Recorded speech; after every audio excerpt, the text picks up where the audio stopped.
Hello friends, मैं प्रीति सिंह आपका अपने चैनल में स्वागत करती हूँ। आज हम लोग यूजीसी नेट की इकाई 1 हिंदी भाषा और उसका विकास में हिंदी वर्णमाला का अध्ययन करेंगे। सबसे पहले ध्वनि की डिफिनेशन हम लोग देखते हैं। भाषा की सबसे छोटी इकाई ध्वनि कहलाती है। वर्ण भाषिक ध्वनियों के लिखित रूप को वर्ण कहते हैं। ये भाषा के मौखिक रूप को लिखित रूप प्रदान करते हैं और भाषा के लिखित तथा मौखिक दोनों ही रूपों को स्थिरता प्रदान करते हैं। इनके खंड नहीं किए जा सकते, जैसे अ, क, ख आदि। इसको आप लोग ध्यान रखिएगा। वर्णमाला किसे कहते हैं? भाषा की मूल ध्वनियों का क्रमबद्ध समूह वर्णमाला कहलाता है। हिंदी वर्णमाला में 52 ध्वनियाँ हैं, जिसमें 11 स्वर और 33 व्यंजन स्वीकार किए गए हैं। आगे हम लोग देखते हैं स्वर। जिन वर्णों के उच्चारण स्थान में वायु किसी बाधा के मुख से निकलती है, उसके उच्चारण में अन्य किसी वर्ण की आवश्यकता नहीं पड़ती, उसे स्वर कहते हैं। सभी स्वर अल्पप्राण, आक्षरिक तथा घोष होते हैं। स्वर के भेद देखते हैं। स्वरों के उच्चारण में लगने वाले मात्रा समय मात्रा कहलाता है। इस आधार पे स्वरों के 3 भेद होते हैं। ह्रस्व एक मात्रिक स्वर अ, ई, उ, री। दीर्घ द्विमात्रिक स्वर आ, ई, उ, ऐ, आय, ओ, औ। प्लुत त्रिमात्रिक स्वर ओ, ई, उ। अयोग व अंग अह, ये न तो शुद्ध स्वर होते हैं न ही शुद्ध व्यंजन कहलाते हैं। अब हम लोग स्वरों का वर्गीकरण देख लेते हैं। स्वर इधर लिखा है एक कॉलम में, फिर लिखा है जीभ की स्थिति, उच्चारण स्थान, मात्रा, मुख विवर। अ का जीभ की स्थिति मध्य होगा, उच्चारण स्थान कंठ होगा, मात्रा ह्रस्व होगा और मुख विवर अर्ध विवृत होगा। आ इसी तरह आ भी है। आ की जीभ की स्थिति पश्च है, फिर उच्चारण स्थान कंठ है, फिर मात्रा दीर्घ है, फिर मुख विवर विवृत है। ई का जीभ स्थिति अग्र है, उच्चारण स्थान तालव्य है, मात्रा ह्रस्व है और मुख विवरण अर्ध समृद्ध है। ई अग्र है, उच्चारण स्थान तालव्य है, मात्रा दीर्घ है और मुख विवर समृद्ध है। उ पश्व है, जीभ की स्थिति उच्चारण स्थान ओष्ठ है, मात्रा ह्रस्व है और जीभ मुख विवर अर्ध समृद्ध है। बड़ा उ जीभ की स्थिति पश्च है, उच्चारण स्थान ओष्ठ है, मात्रा दीर्घ है और मुख विवर समृद्ध है।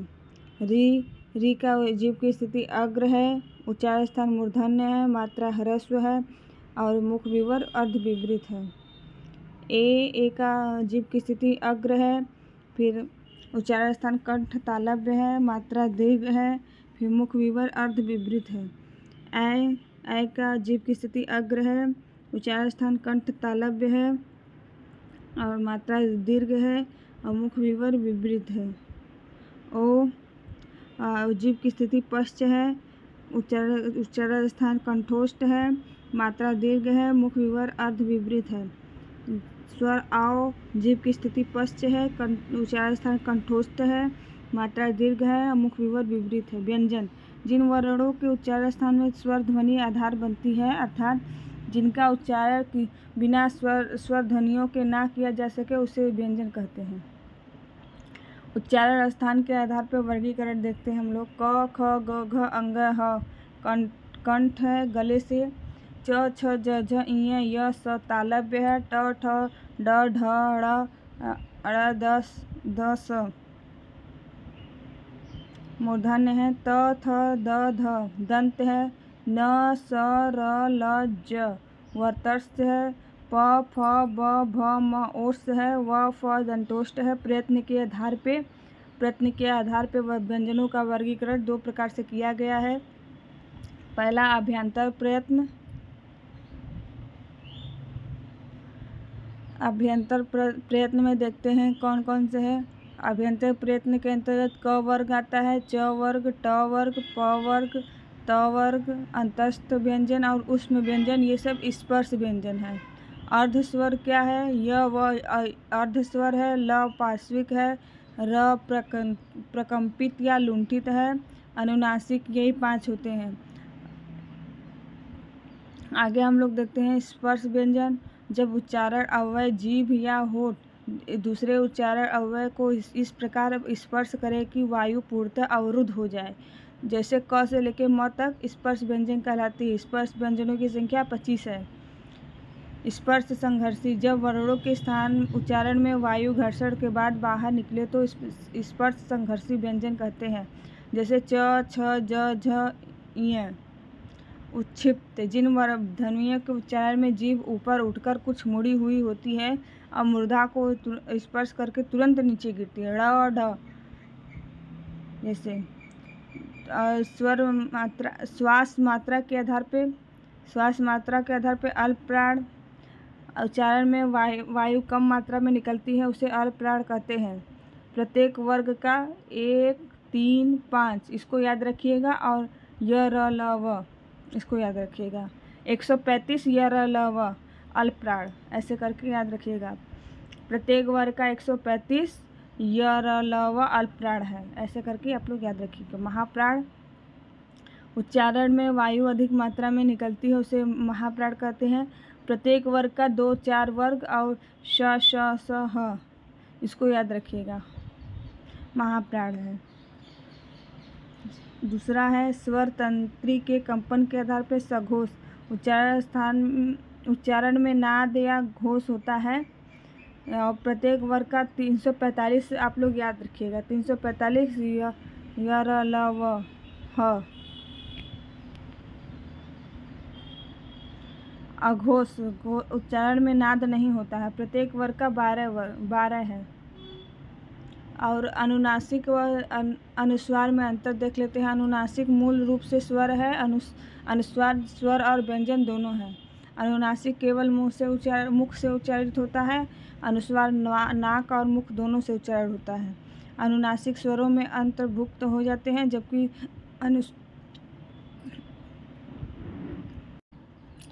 अनुनासिक स्वरों में अंतर्भुक्त हो जाते हैं, जबकि अनुस्वार स्वतंत्र रहते हैं।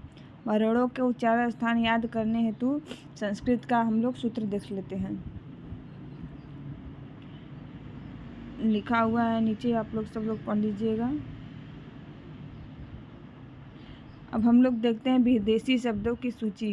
कुछ विदेशी और या आगत स्वर, वे शब्द विदेशी भाषाओं से हिंदी भाषा में ग्रहण किए जाते हैं, उसे विदेशी शब्द कहते हैं। जापानी से रिक्शा शब्द आया है, चीनी से चीनी, लीची, चाय, पटाखा, तूफान आया है। डच से बम, तुरूप आया है। रूसी से वोदका, रूबल, स्पुतनिका आया है।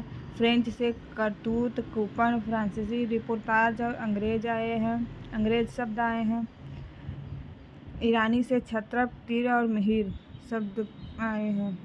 तुर्की शब्द अब हम लोग देखते हैं। तुर्की शब्द के अंतर्गत क्या क्या आता है? आगा आता है, आका आता है, उज़्बक, उर्दू, काबू, कैंची, कुली, कालीन, कुर्की, चम्मच, चमकम, चिक, चेचक, जालिम, तलाश, तमगा, तोप, तोशक, तमचा, बारूद, बहादुर, बेगम, मुगल, लफंगा, लाश, सुराग, सराय, सौगात, बीबी, कुर्ता, खच्चर, चोंगा, बक्सी, बेग, खातून, नागा।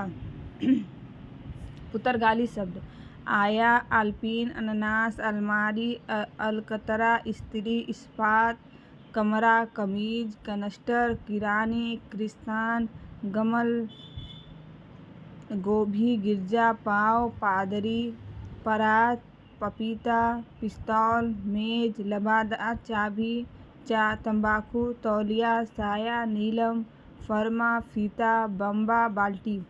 अरबी शब्द अक्ल, अजब, अजायब, आईना, आफत, असर, आदत, अल्लाह, आवारा, आदमी, आखिर, औरत, औलाद, औसत, इलाज, इनाम, इस्तीफ़ा, इज्जत, इमारत, ईमान, एहसान, कमाल, कब्र, कदम, कर्ज, कसर, कसूर, कसम, कसरत, किला, किस्मत, किस्सा, किताब, कायदा, कातिल, कुर्सी, खद, खबर, खत्म, शराब, ख्याल, खिदमत, खुश, गैर, गरीब, जिस्म, जाहिर, जहाज,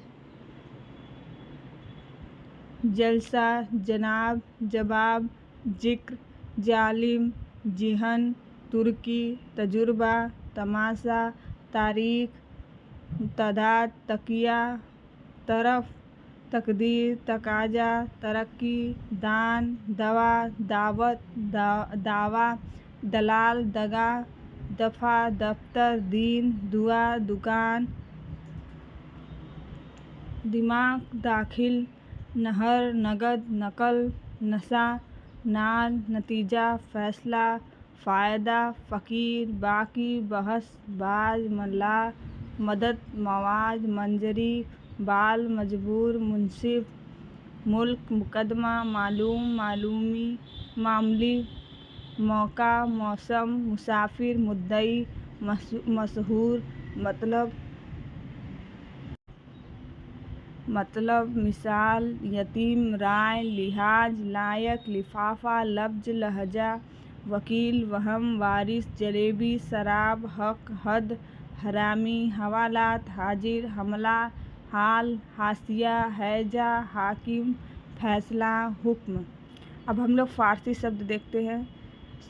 अदा, अफसोस, आबदार, आराम, आबरू, आफत, आवाज़, आतिशबाजी, आवारा, आदमी, आईना, उम्मीद, कुश्ती, अमीना, कबूतर, किनारा, कद, किशमिश, कमरबंद, कुआ, गुल, गुलाब, गुलबंद, गला, गुम, गज, गिर्द, गिरह, गर्द, गद, गोला, गोश्त, गिरफ्तार, चश्मा, चरखा, चादर, चाबुक, चिराग, चेहरा, चाशनी, चूकी, जबर, जंग, जादू, जहर, जीन, जान, जुर्माना, चाबुक, जिंदगी, जोर, जिगर, जोश, तरकस, तनख्वाह, तबाह, ताक, तमाशा, तीर, साजा, नाम, तेज, दंगल, दफ्तार, दस्तूर, दुकान, दीवार, दवा, देहांत, दिलेर,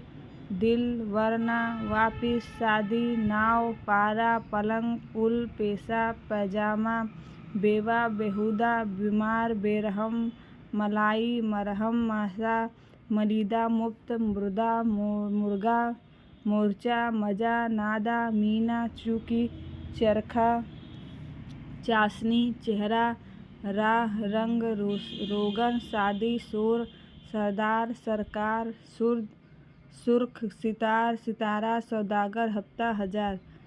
ये हम लोग के विदेशी शब्द थे। कौन से देश से कौन सी भाषा का मिलनसार हुआ है हिंदी में।